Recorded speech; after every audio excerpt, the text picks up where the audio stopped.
नमस्ते दोस्तों, स्वागत है आपका हमारे चैनल में। मध्यम वर्गीय परिवार का मोहल्ला। दोपहर में मोहल्ले में शांति छाई थी। तभी अचानक सविता जी के घर से उनकी बहू पायल चिल्लाते हुई बाहर आई। उनके साड़ी के पल्लू में आग की लपटें थी। बचाओ बचाओ, कोई मुझे बचाओ, मैं जलकर मर जाऊंगी। मेरी सास मुझे जलाकर मार देना चाहती है। माँ जी, आपने मेरे साथ ऐसा क्यों किया? मैंने आपका क्या बिगाड़ा था? मेरी गरीब माँ के पास इतना पैसा नहीं है कि मैं आपकी मांगें पूरी कर सकूं। पायल लगातार रो रो कर चिल्ला रही थी और तभी उसने अपनी साड़ी उतार कर फेंक दी। मोहल्ले वाले इकट्ठा हो गए थे। एक औरत आई और पायल को एक शाल ओढ़ाई। मोहल्ले वाले सविता जी को चिल्ला चिल्ला कर बाहर बुलाने लगे। सविता जी, बाहर आओ। तुम इतनी घटिया हरकत कैसे कर सकती हो? दहेज की लालच में अपनी बहू को जलाकर मार रही हो? तभी पायल सख्त और कठोर आवाज में गुस्से से अपनी सास से कहती है, माँ जी, मैंने आपका बहुत अत्याचार सह लिया। अब मैं आपके खिलाफ केस करूंगी और आने दीजिए आपके बेटे को, उसे भी आपकी इस हरकत के बारे में बताऊंगी। सावित्री जी। सविता जी अचंभित भाव से खड़ी थी। उन्हें समझ ही नहीं आ रहा था कि क्या बोले। उन्होंने हाथ जोड़कर कहा, मैंने कुछ नहीं किया, मुझे तो इस बारे में पता भी नहीं। मैं तो अंदर अपने कमरे में थी। यह आग कैसे लगी, मुझे सच में नहीं पता। पायल कमरे में गई, कपड़े बदले और बाहर आकर बोली, आपको आपके कर्मों की सज़ा में दिलवा कर रहूंगी माँ जी। इतना कहकर पायल वहाँ से सीधा पुलिस स्टेशन चली गई। सविता जी अवाक होकर देखती रह गई। मोहल्ले वाले उन्हें दोषी समझ बुरा भला बोलकर चले गए। मोहल्ले की कुछ महिलाएं वहां रुकी थी ताकि सविता जी भाग न पाए। सविता जी का दिल बैठा जा रहा था। वह उन औरतों से कह रही थी, देखो बहनों, मैंने कुछ नहीं किया। मैं तो इस मोहल्ले में 2-3 साल से रह रही हूँ। आप लोग तो मुझे देख ही रहे हो। मैंने अपनी बहू से कभी ऊंची आवाज़ में बात भी नहीं की। उनमें से एक औरत बोली, हम तो आपको बहुत अच्छा समझते थे। यह है आपका असली रूप। 2 घंटे बाद पुलिस आई और सविता जी को गिरफ्तार करके ले गई। वो लगातार कहती जा रही थी, मैंने कुछ नहीं किया। पायल झूठ बोल रही है। लेकिन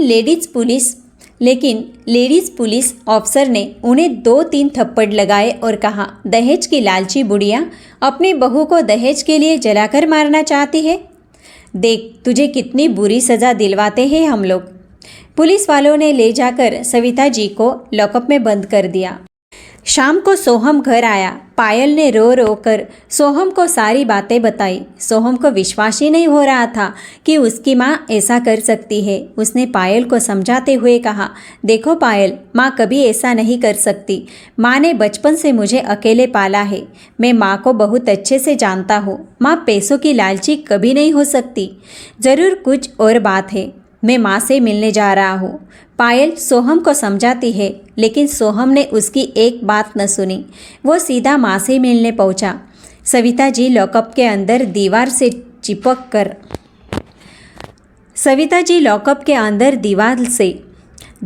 टिक कर बैठी, आंखें बंद करके आंसू बहाए जा रही थी।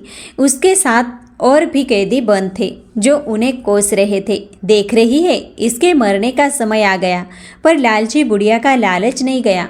सविता जी के दिल में यह सारी बातें तीर की तरह चुभ रही थी। तभी उन्हें किसी ने आवाज़ दी, माँ, ये सोहम था। सविता दौड़कर आई और रोते हुए कहने लगी, बेटा, मैंने कुछ नहीं किया। मुझे नहीं पता पायल ऐसा क्यों कर रही है। मैं तो कमरे में थी जब यह सब हुआ। सोहम ने भी माँ का हाथ थामे भावुक होकर कहा, मैं जानता हूँ माँ, आपने कुछ नहीं किया। मैं आपको यहाँ से बाहर निकाल कर रहूँगा। तब तक वहाँ के कांस्टेबल ने कहा, आपके मिलने का समय हो चुका है, अब आप जाइए। सोहम अपनी माँ को उदास भरी नज़रों से देखते हुए वहाँ से चला गया। सविता जी लॉकअप के बाहर हाथ निकाले अपने बेटे को जाते देखती रह गई। आंखों से आंसुओं की धारा बह रही थी। सविता जी की शादी बहुत कम उम्र में हो गई थी। शादी के कुछ साल बाद वह गर्भवती हुई। जब सोहम पेट में था तभी उनके पति का देहांत एक एक्सीडेंट में हो गया। उनके पति गन्ने की मिल में मजदूरी करते थे। उनके जाते ही जैसे सविता जी की दुनिया ही उजड़ गई। घर में बूढ़े सास ससुर थे, उनको भी देखना था, और पेट में बच्चा। अपने दुख से बाहर आकर सविता जी ने मन ही मन ठाना कि वह अपने बच्चे के लिए संघर्ष करेगी। सविता जी ने अपने ससुर के रहते रहते धीरे धीरे अपनी पढ़ाई पूरी की। पढ़ाई के दौरान ही सोहम का जन्म हुआ। सोहम के जन्म के बाद सविता जी ने धीरे धीरे दूसरे घरों में जाकर काम करना शुरू किया। इसी बीच ससुर भी चल बसे। अब उनकी मुश्किलें और भी बढ़ गई। उनके पास एक छोटा सा बच्चा था जिसे उन्हें पालना था। अपने बच्चे को हाथ में लेकर वह घर घर जाकर काम करती और रात में आकर पढ़ाई करती। इतने संघर्षों के बाद उन्होंने अपने बेटे को पढ़ाया लिखाया और काबिल बनाया। आज उनका बेटा एक सरकारी अफसर था, जिसकी उन्हें बहुत खुशी और गर्व भी था। उनकी मेहनत और संघर्ष रंग लाई। सोहम की नौकरी दिल्ली में लगी थी, इसीलिए सोहम अपनी माँ को लेकर दिल्ली ही आ गया। इससे पहले वह इलाहाबाद में रहते थे। दिल्ली आने के बाद कुछ ही महीनों में सोहम को पायल से प्यार हुआ और इस बात को सोहम ने अपनी माँ से बताया। सविता जी खुशी खुशी इस शादी के लिए मान गई। शादी के बाद सब सामान्य चल रहा था। पायल से सविता जी को कोई शिकायत नहीं थी, लेकिन पायल के मन में धीरे धीरे सविता जी के लिए कड़वाहट भरती जा रही थी। कारण था कि सोहम अपनी माँ को बहुत ज़्यादा प्यार करता था। जब भी ऑफिस से आता तो सीधे अपनी माँ के पास बैठता, उनसे हालचाल पूछता, उनके लिए कुछ न कुछ बाहर से लाता रहता। कोई भी काम करने से पहले अपनी माँ से ज़रूर पूछता। वो पायल को भी सम्मान प्रेम सभी देता, पर पायल को सोहम पर एकाधिकार चाहिए था। ऊपर से सविता जी पायल को नई गृहस्थी को कैसे चलाना है ये सब बताती रहती। छोटी मोटी बात पर उसे टोक देती ताकि वह और अच्छे से उस काम को समझ पाए, पर पायल को लगता कि वह उसे कंट्रोल करने की कोशिश कर रही है। जब भी सोहम से सविता जी को लेकर कुछ कहती, सोहम अपनी माँ का नाम सुनते ही पायल को वही रोक देता।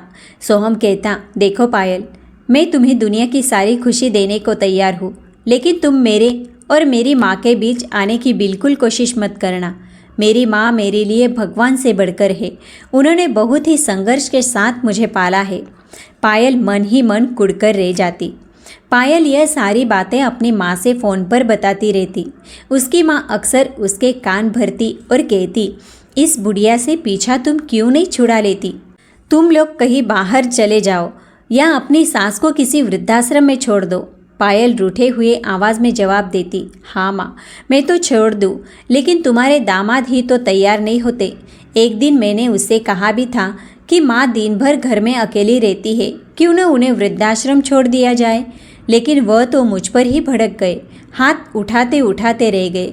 कई दिनों तक मुझसे बात भी नहीं की। अब तुम ही बताओ कि ऐसे में मैं कैसे उन्हें उनकी माँ से अलग करूँ?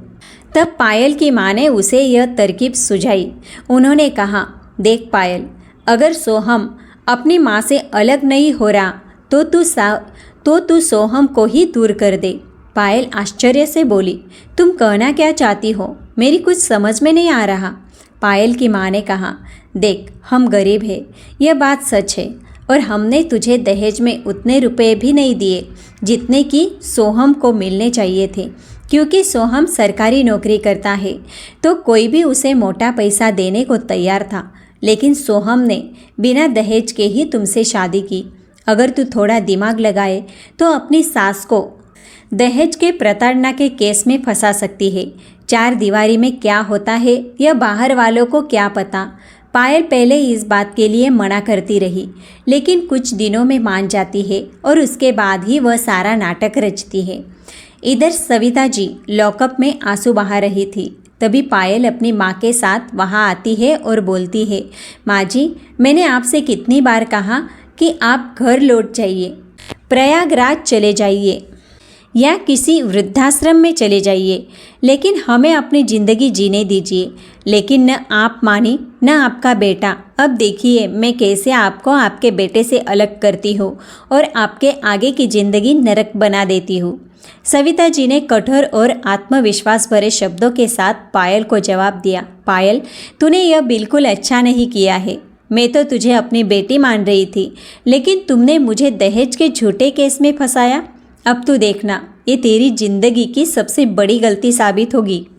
इस गलती को तुझे सुधारने का मौका भी नहीं मिलेगा। पायल कुटिल मुस्कान के साथ सविता जी के जवाब देती रही।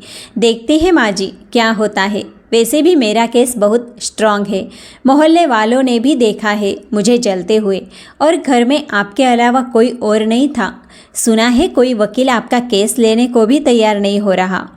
आपको उम्र कैद होने से कोई नहीं बचा सकता। और फिर देखिएगा, आपके जेल जाते ही मैं कैसे सोहम के साथ एक खुशहाल जीवन शुरू करूंगी।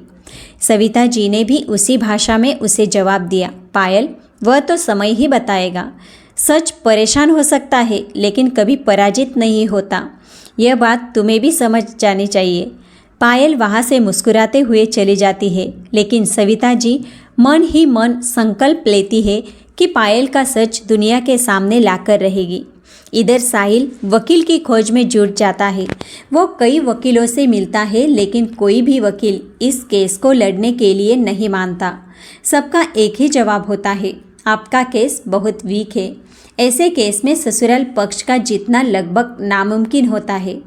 सोहम परेशान हो गया। अगले दिन सोहम अपनी माँ के पास आया और भावुक होकर रोते हुए बोला, माँ, मैंने बहुत सारे वकीलों से बात की, लेकिन कोई भी हमारा केस लेने को तैयार नहीं हो रहा। मुझे समझ में नहीं आ रहा है कि मैं क्या करूं। सविता जी ने साहिल का हाथ पकड़कर विश्वास के साथ कहा, तू चिंता मत कर बेटा, कल हमारे केस की हियरिंग है। मुझे भगवान और कानून पर पूरा भरोसा है। तो देखना, मैं बेगुनाह हूँ और यह बात मैं साबित करके रहूँगी। भले ही हमें वकील नहीं मिल रहा हो, लेकिन कानून मुजरिम को भी हक देता है कि वह अपना पक्ष रखे। अगर उसे वकील न मिले तो। इतना कहकर सविता जी आत्मविश्वास के साथ मुस्कुराती है। सोहम भी अपनी माँ के आत्मविश्वास पर मुस्कुराता है और कहता है, हाँ माँ, मैं तो भूल ही गया था कि आप आसानी से यह कर सकती है। सोहम लौट जाता है। सोहम ने पायल को घर से भगा दिया था, क्योंकि उसे पूरा भरोसा था कि उसकी माँ गलत नहीं है और पायल ने उस पर गलत इल्ज़ाम लगाया है।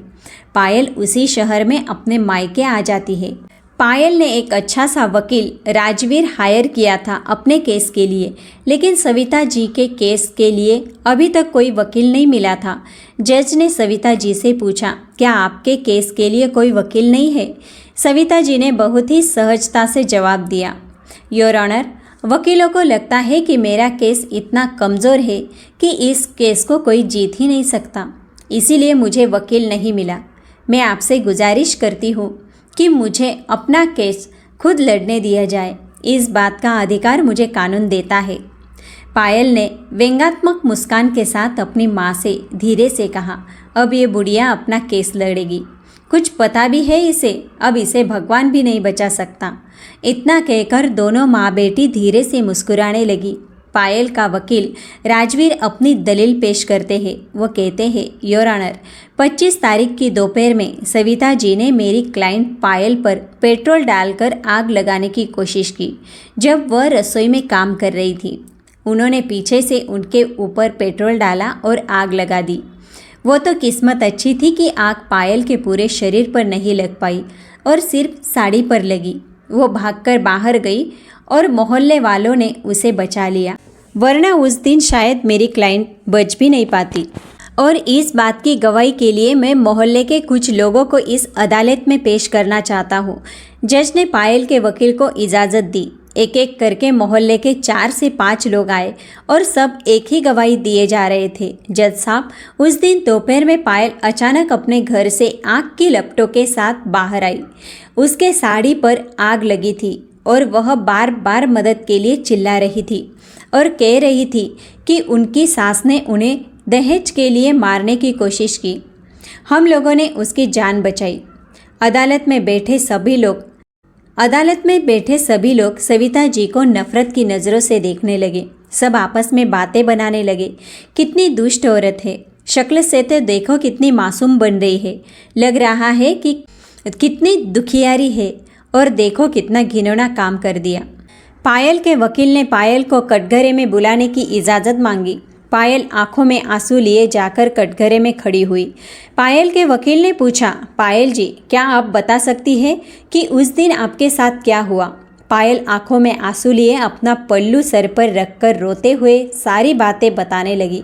जज साहब, मैं उस दिन दोपहर का खाना बना रही थी। मैं अपने काम में लगी थी, तभी अचानक से माजी ने पीछे से आकर उन्होंने मेरे ऊपर पेट्रोल डाला। इससे पहले कि मैं कुछ समझ पाती, उन्होंने माचिस से मेरे ऊपर आग लगा दी। वह तो भगवान की कृपा थी कि आग सिर्फ मेरे कपड़ों पर लगी और मैं दौड़कर बाहर आ गई। और आगे की कहानी तो मोहल्ले वालों ने आपको बता ही दी है। इन्हीं लोगों ने मेरी जान बचाई, नहीं तो आज शायद मैं। इतना कहकर पायल रोने लगी। पायल ने आगे बताया, जज साहब, मेरी सास मुझे हमेशा दहेज के लिए ताने देती है। मैं एक गरीब घर की लड़की हूँ। मेरे पापा नहीं है, सिर्फ माँ और छोटा भाई है। उनकी इतनी औकात नहीं कि वह इन्हें ज़्यादा दहेज दे पाए। सोहम मुझसे प्यार करता था, इसीलिए उसने शादी का दबाव बनाया। बेटे के दबाव में इन्होंने शादी तो कर दी, लेकिन कभी मुझे अपनी बहू के रूप में नहीं अपनाया। अक्सर मुझे ताने मारती कि तेरी माँ ने कुछ दिया ही नहीं, जाकर 2 लाख अपनी माँ से लेकर आ। तो कभी कहती, जाकर सोने की चेन लेकर आ। मेरे बेटे को एक सोने की चेन भी नहीं दी तेरी माँ ने। यह मुझे अक्सर मारने की धमकी देती, पर मुझे नहीं पता था कि यह सच में ऐसा करेगी। इतना कहकर पायल वही फूट फूट कर रोने लगी। जज ने पायल को वापस जाने को कहा और सविता जी से अपनी दलील पेश करने को कहा। सविता जी ने कहा, जज साहब, मैं पायल से कुछ सवाल पूछना चाहती हूँ। जज ने वापस से पायल को कटघरे में बुलाया। सविता जी ने पायल से सवाल पूछा, एक बात बताइए, आप कह रही है कि मैंने आपके ऊपर पेट्रोल डाला और आग लगा दी। ज़रा मुझे यह बताइए कि ऐसा कौन सा पेट्रोल होता है जिसको अगर डाला जाए तो आग सिर्फ साड़ी और पल्लू में ही लगती है, बल्कि पूरे शरीर में नहीं। जज साहब, आप ज़रा इन्हें ध्यान से देखिए। क्या आपको इनके शरीर में कहीं पर भी जले का कोई निशान दिख रहा है? जबकि पेट्रोल से आग लगाने पर तुरंत पूरे शरीर में फैल जाता है। पायल ने हड़बड़ाते हुए कहा, जब आप पेट्रोल डाल रही थी तो मैंने थोड़ा पीछे हट गई, इसीलिए पेट्रोल सिर्फ पल्लू में गिर पाया। सविता जी ने कहा, अभी तो आप कह रही थी कि मैंने पीछे से आपके ऊपर पेट्रोल डाला। पायल कुछ बोल नहीं पाई। सविता जी ने कहा, खैर, मैं मोहल्ले वालों को बुलाने की इजाज़त चाहती हूँ। जज ने इजाज़त दी। सविता जी ने उनसे पूछा, यह बताइए, जब पायल आग की लपटों के साथ बाहर आई तो क्या आप लोगों ने पायल के शरीर में साड़ी के पल्लू के अलावा कहीं पर भी पेट्रोल देखा?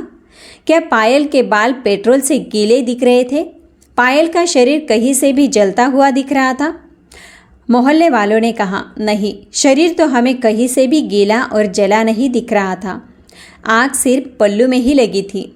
सविता जी ने कहा, अब आप खुद बताइए जज साहब कि मैंने उसके ऊपर पूरा पेट्रोल डाल दिया और आग लगा दी, और ऐसी आग लगाई कि सिर्फ पल्लू जला, शरीर नहीं। दूसरी बात, मैं अपने कुछ मेडिकल रिपोर्ट्स आपको दिखाना चाहती हूँ। मेरे एक हाथ में एक बीमारी है जिससे मेरा एक हाथ अक्सर कांपता रहता है। तो ऐसा कि पायल बता रही है कि मैंने उस पर पेट्रोल डाला और माचिस से आग लगा दी, तो मैं बताना चाहती हूँ कि मेरा हाथ लगातार कांपता रहता है। मैं इतनी जल्दी माचिस जला ही नहीं सकती। दूसरी बात, पायल की उम्र लगभग 30 साल है और मेरी उम्र 65 साल। अगर मैं पायल के ऊपर पेट्रोल डालकर आग लगाने की कोशिश भी करती हूँ तो क्या वो मेरा विरोध नहीं कर पाएगी या चुपचाप खड़ी होकर तमाशा देखेगी? जज को सविता जी की बात पूर्णतः तार्किक लगी। कोर्ट में बैठे लोगों का नज़रिया भी अब बदल चुका था। पायल को तो जैसे काटो तो खून नहीं। वह समझ नहीं पा रही थी कि सविता जी इतने अच्छे से आर्गुमेंट कैसे कर ले रही है। जज ने उस दिन की कार्यवाही को समाप्त किया और फैसला सुनाने के लिए अगला डेट दिया। पायल सीधे अपने वकील के पास उसके कैबिन में गई और उस पर भड़क गई। तुम वहाँ क्या कर रहे थे? जब वह इस तरह से आर्गुमेंट कर रही थी तो तुम्हारे पास उसका जवाब क्यों नहीं था? वकील राजवीर ने कहा, देखिए पायल जी, वह जो भी आर्गुमेंट कर रही थी वह पूरी तरह से तार्किक था। उसको बीच में काटने का सवाल ही नहीं था। मैं क्या बोलकर ऑब्जेक्शन उठाता?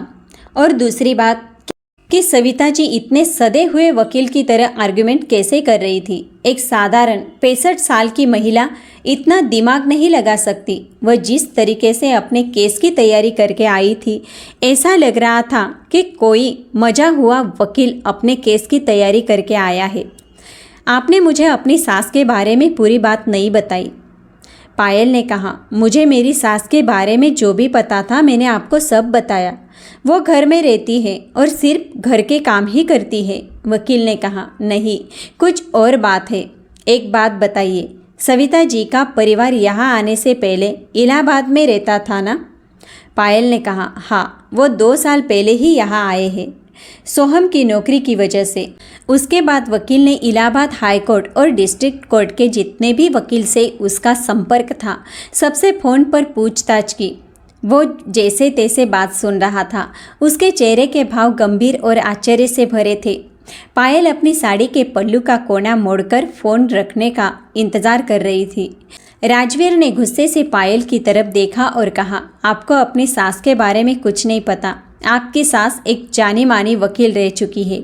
इलाहाबाद हाई कोर्ट में 10 साल से उन्होंने वकीलात छोड़ दिया है, पर आज भी वहाँ के वकील उन्हें अपना आइडियल मानते हैं। उस घर में आप 6 महीने से कर क्या रही थी, जब आपको वहाँ के बारे में कुछ पता ही नहीं था? मुझे भी फंसा दिया। आज तक का रिकॉर्ड रहा है मेरा, एक भी केस नहीं हारा मैं। इतना कहकर राजवीर सर पकड़कर बैठ जाता है। पायल के तो जैसे होश ही उड़ गए। उसका दिल धक से रह गया। उसे लगा कि जैसे वह वही चक्कर खाकर गिर जाएगी।